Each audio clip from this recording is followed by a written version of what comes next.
So ನೋಡ್ತಾ ಇದ್ದೀರಲ್ಲ ಬಂಧುಗಳೇ, ನೆಕ್ಸ್ಟ್ ಕಾರ್ ಬಂದು ನಿಮಗೆ ಫೋರ್ಡ್ ಇಕೋ ಸ್ಪೋರ್ಟ್ಸ್ ಇರುತ್ತೆ. ಟೈಟೇನಿಯಂ ಅಂದರೆ ಟೈಟೇನಿಯಂ ಅಂತ ಹೇಳಿದ್ರೆ ನಿಮಗೆ top end variant diesel engine ಅಲ್ಲಿ ಇರುತ್ತೆ. ಈ ಗಾಡಿ ಬಂದು ನಿಮಗೆ ಬ್ಲ್ಯಾಕ್ ಬ್ಯೂಟಿ ಅಂತ ಕೂಡ ಹೇಳ್ಬೋದು.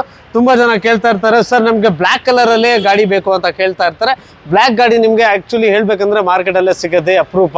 ಯಾಕಂತ ಹೇಳಿದ್ರೆ ಬ್ಲ್ಯಾಕ್ ಕಲರ್ ಅಂತ ಹೇಳಿದ್ರೆ ಮೆನ್ ಇನ್ ಬ್ಲ್ಯಾಕ್ ಅಂತ ಕೂಡ ಹೇಳ್ತಾರೆ. ಒಂದು ಹೆಸರದೇ ಫೇಮಸ್ ಆಗಿದೆ, ಮೆನ್ ಇನ್ ಬ್ಲ್ಯಾಕ್ ಅಂತ. ಸೊ ಆ ಕಲರ್ ಈ ಗಾಡಿಲಿ ಇರುತ್ತೆ. ಗಾಡಿ ನೋಡ್ತಾ ಇದ್ರಲ್ಲ, ಫುಲ್ಲಿ ಟಾಪ್ ಅಂಡ್ ವೇರಿಯಂಟ್ ಇರುತ್ತೆ. ಡೀಸೆಲ್ ಇರೋದ್ರಿಂದ ನಿಮಗೆ 22-24 ತನಕ ನಿಮಗೆ ಆರಾಮಾಗಿ ಮೈಲೇಜು ಕೂಡ ಕೊಡುತ್ತೆ. AC, power steering, power window, central locking, till steering, audio Mount control ಪ್ರತಿಯೊಂದು ಈ ಕಾರಲ್ಲಿ ನಿಮಗೆ ಸಿಗುತ್ತೆ. ವಿತ್ ಶೋರೂಮ್ ಅಲಾಯ್ ವೀಲ್ಸ್ ಎಲ್ಲ ಇರುತ್ತೆ ಈ ಕಾರಲ್ಲಿ.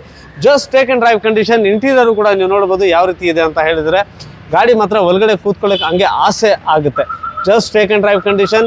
80,000 ಅರೌಂಡ್ ಗಾಡಿ ನಿಮಗೆ ರನ್ ಆಗಿರುತ್ತೆ. ಸರ್ ಮಾಡಲ್ ಏನಂತ ಹೇಳಿದ್ರೆ ಸರ್ ಇದು ಬಂದ್ಬಿಟ್ಟು 2014 ಮಾಡಲ್, ಸೆಕೆಂಡ್ ಓನರ್ ಆಗಿರ್ತದೆ. Titanium diesel variant. ಸಿಟಿಯಲ್ಲಿ ಮೈಲೇಜ್ ನೀವು ಹೇಳ್ದಂಗೆ 20 ಬರ್ತದೆ, ಹೈವೇನಲ್ಲಿ 22+ ಸಿಗ್ತದೆ.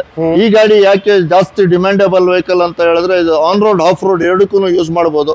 ಗಾಡಿ ಬಾಡಿ ಕ್ವಾಲಿಟಿ ಮಾತ್ರ ಸೂಪರ್ ಕಂಡೀಷನ್ ಅಲ್ಲಿ ಇರ್ತದೆ. ಒಂದು ಪ್ರೀಮಿಯಂ ಸೆಗ್ಮೆಂಟ್ ಅಲ್ಲಿ ತುಂಬಾನೇ ಕಮ್ಮಿ ಬಜೆಟ್ ಅಲ್ಲಿ ಸಿಗೋಂತ ಗಾಡಿ ಯಾವುದು ಅಂತ ಹೇಳಿದ್ರೆ ಈಕೋ ಸ್ಪೋರ್ಟ್.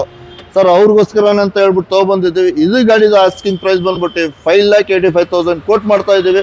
ನಿಮ್ಮ ಚಾನಲ್ ಮುಖಾಂತರ ಯಾರಾದರೂ ಬಂತು ಅಂತ ಹೇಳಿದ್ರೆ ಫೈನಲ್ ಟು ಫೈನಲ್ 5,45,000 ಮಾಡ್ಕೊಡ್ತೀನಿ ಸರ್ ಈ ಗಾಡಿ. ಓಕೆ ಸರ್, ಲೋನ್ ಹೋಗ್ತೀನಿ ಅಂದ್ರೆ ಡೌನ್ ಪೇಮೆಂಟ್ ಎಷ್ಟು ಸರ್? 1.5 ಲಕ್ಷ ಡೌನ್ ಪೇಮೆಂಟ್ ಮಾಡಲಿ ಸರ್, ಮಿಕ್ಕಿದ್ದು ಲೋನ್ ಮಾಡಿಸ್ಕೊಡ್ತೀನಿ ಸರ್. ಬರೀ 1.5 ಲಕ್ಷ ರೂಪಾಯಿ ನಿಮ್ಮ ಹತ್ರ ಕ್ಯಾಶ್ ಇದ್ರೆ ಎತ್ಕೊಂಬನ್ನಿ. ಸೊ ಈ ಹಬ್ಬ ಬರ್ತಾ ಇರೋದ್ರಿಂದ ನಿಮ್ಮ ಹೊಸ ಮನೆ ಮುಂದೆ ಹೊಸ ಗಾಡಿ ನಿಲ್ಲಿಸಬೇಕು ಅಂತ ಅಂದ್ರೆ MS ಕಾರ್ ವರ್ಲ್ಡ್ ರಂಕ ಕಾಲೋನಿ ಬ್ಯಾಂಗ್ಳೂರ್ನ ವಿಸಿಟ್ ಮಾಡಿ.